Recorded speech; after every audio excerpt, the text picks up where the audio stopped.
Bienvenue à tous. Aujourd'hui, on plonge dans un sujet qui agite toute la communauté crypto.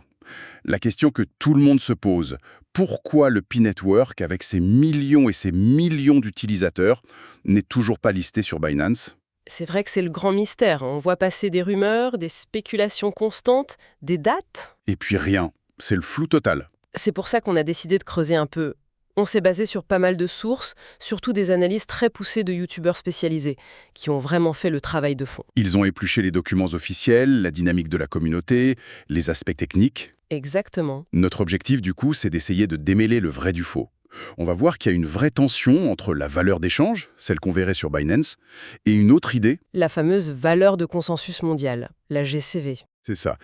Et surtout, on va voir que cette lenteur du projet, que tout le monde critique, pourrait bien être en fait une stratégie très calculée. Oui, c'est là que ça devient fascinant. On a vraiment deux mondes qui s'affrontent. D'un côté, la finance classique, qui attend une cotation, un prix pour pouvoir spéculer. Et de l'autre, De l'autre, une communauté qui dit « notre valeur, c'est nous qui la décidons, pas un marché ».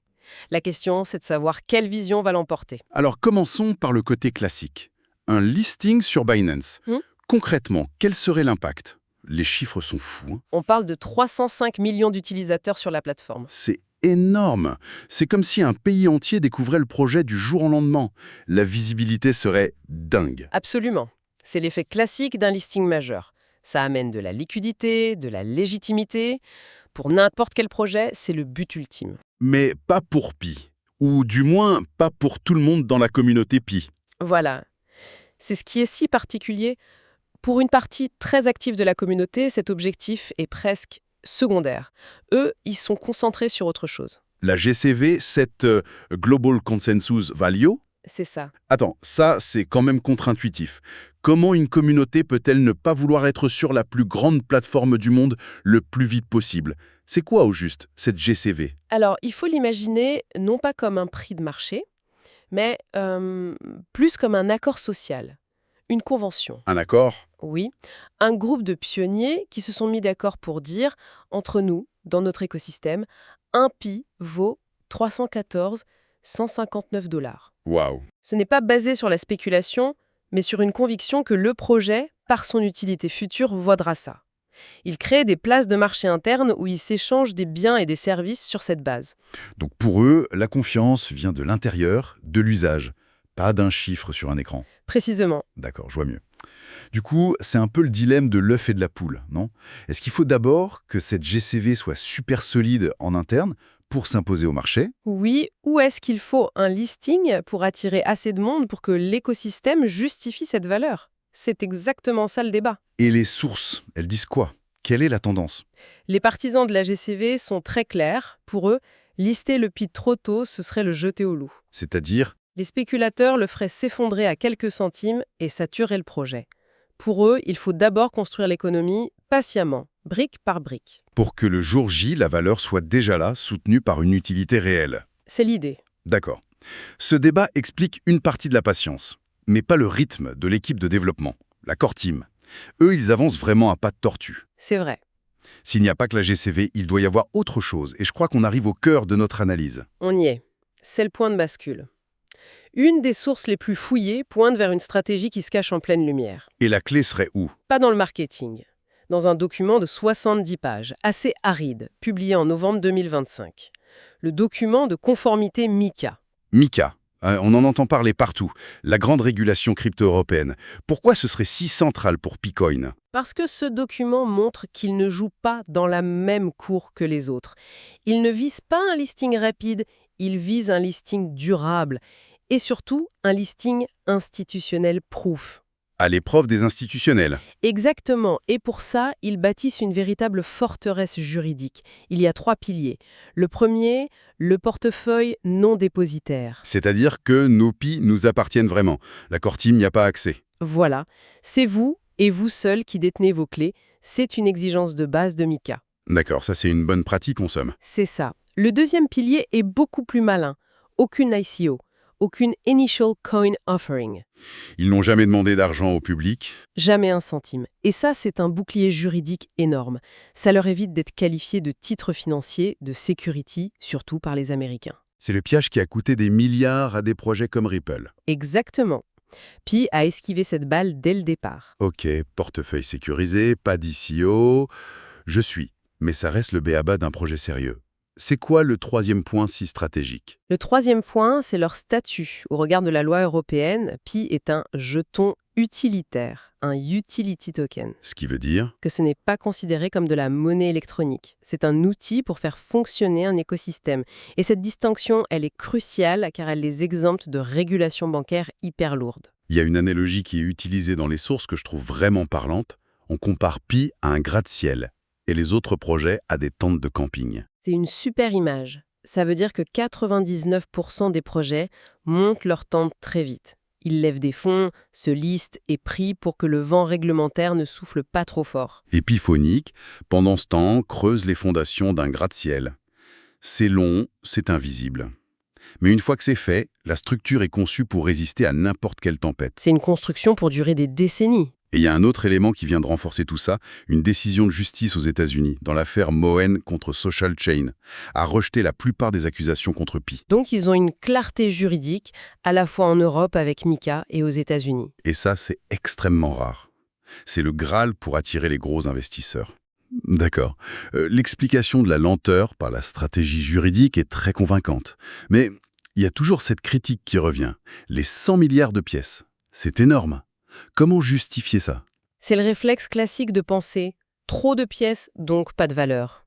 Mais une des sources nous rappelle de regarder XRP. Ripple. Oui, eux aussi, ils ont 5 milliards de pièces prévues. Il y en a même déjà 60 milliards en circulation. Bien plus que les 8 ou 9 milliards de Pi qui circulent vraiment. Voilà. Et pourtant, XRP est dans le top 5 mondial. Ça montre bien que l'offre totale ne fait pas tout. Ce n'est donc pas un obstacle insurmontable. Ce qui nous amène à la plus grande force de Pi, sa communauté. On parle de 70 millions de pionniers. C'est un chiffre colossal, unique pour un projet qui n'est même pas encore sur le marché. Mais est-ce que ça suffit? Surtout quand on voit que la structure du projet est, pour l'instant, très centralisée. C'est une excellente question. Et là-dessus, la comparaison avec les débuts d'Ethereum est très éclairante. Comment ça? Ethereum, à ses débuts, c'était le Far West. Un lancement ouvert, chaotique, n'importe qui pouvait lancer un nœud. Code 100% open source, gouvernance publique. Le chaos total, mais un chaos créatif et décentralisé. Et puis, ce serait l'inverse. Exactement. Le lancement de Pi est contrôlé, il faut une permission pour opérer un nœud, le code est partiellement ouvert et les décisions sont prises par la core team. C'est un compromis, en fait. C'est ça. L'avantage, c'est la construction méthodique, ce fameux gratte-ciel. L'inconvénient, et c'est un vrai risque, c'est que tant qu'il y a cette centralisation, il y a un point de défaillance. La promesse, c'est une décentralisation future, mais on n'y est pas encore. Bien. On a exploré la communauté, la stratégie, les critiques. Revenons à notre question de départ. Avec toutes ces pièces du puzzle, est-ce que les sources nous donnent une fenêtre de tir pour le listing sur Binance BTD? Oui. Si on croise la stratégie de conformité Mika et le fait qu'une plateforme comme Binance ne prendra aucun risque. Ils sont sous la loupe des régulateurs du monde entier. Absolument. Ils attendront que l'audit de conformité Mika de PiCoin soit validé à 100%. Et en se basant sur le calendrier, l'analyse la plus réaliste pointe vers le premier ou le deuxième trimestre 2026. Q1 ou Q2 2026. C'est précis. Mais il faut insister là-dessus. C'est une analyse, pas une promesse de la core team. C'est une déduction logique basée sur les contraintes réglementaires. Oui. Et le plus intéressant, c'est que dans ce scénario, le listing sur Binance n'est même pas le vrai événement. Ah non. Qu'est-ce que ce serait alors? L'arrivée des capitaux institutionnels. Les fonds d'investissement, les baleines, ils sont sur la touche aujourd'hui. Le gros argent. Oui. Ils ne peuvent pas investir dans des actifs qui sont dans une zone grise. La conformité Mika et la clarté juridique aux US, c'est le feu vert qu'ils attendent. C'est ça, le vrai moteur de valeur. Ça change complètement la perspective. Le listing pour le grand public ne serait que la partie émergée de l'iceberg. Et au-delà de ça, quelle est la vision ultime du projet? L'ambition est démesurée. L'idée, ce n'est pas juste que Pi vaille X dollars, c'est d'inverser le rapport. Que l'on dise 1 dollar vaut X Pi. C'est ça, que Pi devienne une unité de compte. Certaines sources parlent même de plans pour s'intégrer au système SWIFT via des protocoles comme Stellar pour des paiements mondiaux quasi instantanés. Ok, on est bien loin d'une simple crypto spéculative. Si on résume les points clés, Primo, la date de listing sur Binance serait liée à la conformité MiCA, donc vers le premier semestre 2026. Deuxio, le projet est tiraillé entre la valeur GCV, construite par la communauté, et la valeur de marché qui attend le verdict des exchanges. Et tertio, le parcours de Pi, c'est celui d'un gratte-ciel juridique. Une construction lente, stratégique, plutôt qu'une tente de camping spéculative. Tout à fait. Et ça nous amène à une dernière pensée. Les sources qu'on a vues dessinent en fait deux chemins pour l'avenir de la crypto. La voie rapide et... La voie lente.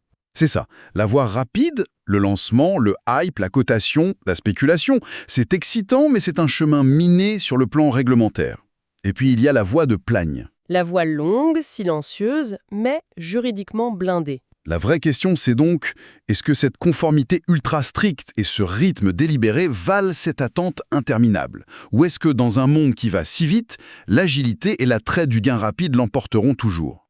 C'est un débat qui va définir la prochaine décennie de cet univers.